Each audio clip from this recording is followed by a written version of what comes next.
si Idol Madla, nakakahanga, may mga hawak, gandang linyada. Ika'y inspirasyon kung bakit hanggang ngayon ako'y palaging kumakarera.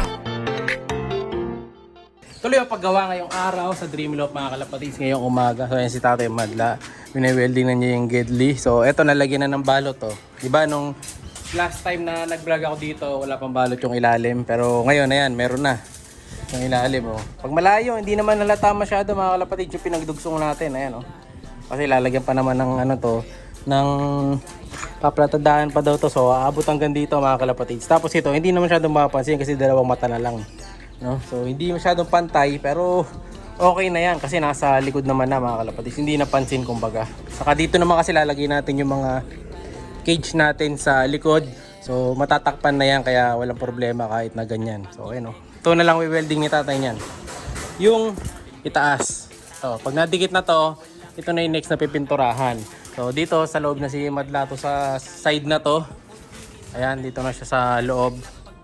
Inaalis na niya yung mga may mga bahid ng kulay itim-itim dyan. O, nilalagyan na niya ng kulay silver na primer. Tapos dito, ito na lang ang kulang niyan. So mamaya or bukas hahanapan ko ng ano to, ng square na papalit natin dito sa side na to. No? Tapos yun na lang ang problema natin. Yung dalawang labas na yon. So yun yung magkukulang tayo sa steel matting. No, so wala na kasi doon. Meron doon mga retaso pa. Baka malagyan pa to, yung dalawa. Ito hanggang dito siguro. Tapos yun na lang ang problema, yung kabilang side na lang. Pero huli na yun. Tingnan lang natin kung anong kakasya. Tapos dito, yung pinto na lang yan, mga kalpatids. Konti na lang. Ito naka-welding na yata ng itatay ito eh. Ito pwede na rin ito, naka-welding na rin. So ito na yung next na pipinturahan ni Madlato. Ayan ganda mga kalpatids, di ba? Mas maganda ng tingnan ngayon. So pagka napinturahan na tong mga steel matting naman paikot, ito pipinturahan din namin ito. Ibabaw para maliwanag tingnan kasi nakikita natin ngayon yung buhaya eh. Ano? Yung logo ng buhaya. No? So yun nga pala, baka ako yung ahas na umatake sa taas. Baka ako tumitira dito mga kalapatids sa mga butas-butas, no? Kasi naalala ko dun sa old loft, kita nyo, nagtatago siya dun sa bakal. No, baka dito, ganun din ang ginagawa niya. Baka nagtatago sa mga singit-singit na mga bakal na ganyan. Kaya pwede nating i-sprayin yung yung i-spray na foam. Meron na ako eh, nakabili na ako, lalagyan ko na ibang mga parts. Ito, pag natapos tayo, lalagyan din natin yan. Kasi baka mamaya dyan pala nagtatago, di natin alam eh. Kasi di naman natin siya nakikita. Ito, tapos na ni Madla rito kahapon. Ito, punan natin ito. Yeah! Ito, napinturahan na ni Madla kahapon to. Ito yung binlag ko kahapon. Matigas na. Pati yung mga kanto-kanto. So wala na. Tutulungan ko na si Madla dito. Pero ang gagawin ko muna, unahin ko muna yung mga sulok-sulok yung mahirap pinturahan. No? Para mabilis na lang. Dire-diretso na yung mga madadali na lang. Nagputol na ako kanina nung dito eh. Ito, may pagdidikitin lang si tatay dito. Kasi kapos mga kalapatids eh. Isang diretso kasi yan. So may space. Nahirap mo trabaho, dugsong, dalawang mata lang. Dugsong-dugsong mga kalapatids Pero pwede na yan. Diba? Kaysa pumutol tayo ng Parang bintana. bago. Oo nga Dapat yata dyan, tusukan nyo na lang ng maraming putol, no? Buong mata na lang. Mahirap to. Mahirap i-align. Paano buong mata? Dalawa, kumuha lang tayong dalawa talagang mata. Dalawang magkadikit? Mahirap to. Ngayon lumapat dito kasi dito dapat ito Tatapat. Sagad ang putol. Ito lalapat, yung ginawa mo.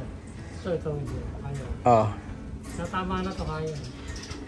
Nag-a-appear na eh. Dapat sagad itong putol para ikaw yung mag-appear. Hindi nakaputol ng sagad to. Kaya magandang gawin dyan. Tingnan natin. Alam, putulin, mahirapan ka na rin. Okay. Lagay nyo na lang ng dalawang habatay.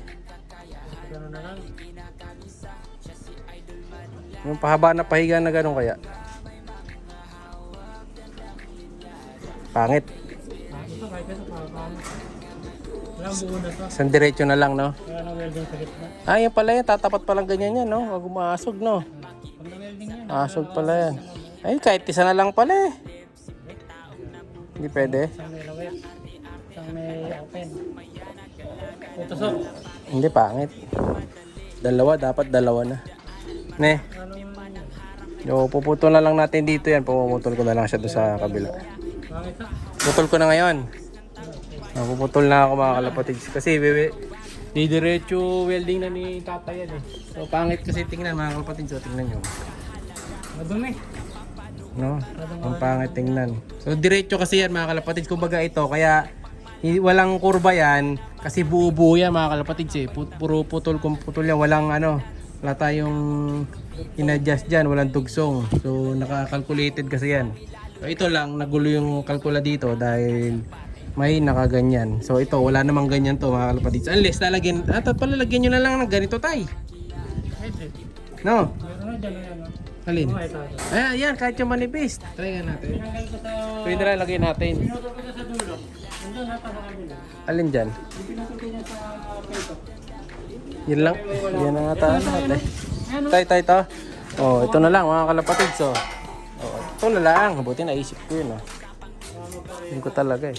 Oh, di ba? Para terno mga kalapatids. Oh. Bitin. Bitin mga kalapatids. Paano kaya yan? Pero madali na yan. Ganyan. Tugsungan na lang, ne?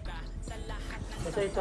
Kesa yan, pangit yan. Ito, maganda mga kalapatids. Oh. Parang tumulo yung...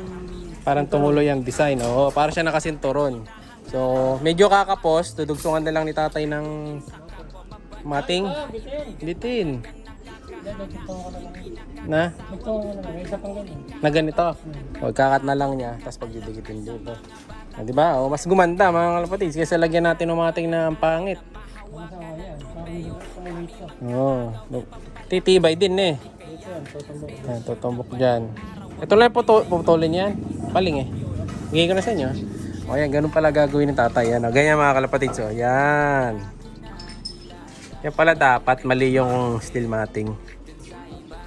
Dudugsungan na lang niya doon sa kabila. May welding yan. Pag napinturahan eh, wala naman di nakita yan.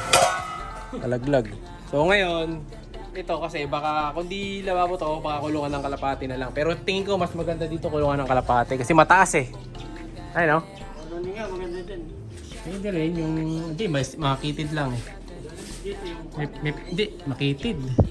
Di makakalipad eh. Hindi, nagpaparami ka ng lahi. Hindi, ano to, ano lang, yung lalagyan ng mga young birds, gano'n, yung mga bagong walay. Kaya lalagyan ng mga ending birds natin dito, pwede yan. No? Pero dito, yung may ano sila, may itatile siguro natin tong ilang piraso na to. No? O kaya iaangat natin yan, angat yung flooring nito. Tapos na ito, medyo papantay na konti, tapos yung nakadrop ng bagya. No? So, titignan natin mga kalapatids ko nung mas maganda. Kasi sayang yung space eh. Ang taas niya no. So pwede talaga siyang ano, gawing kulungan. Siya'y kalapatistang napakagaling na kinakilala.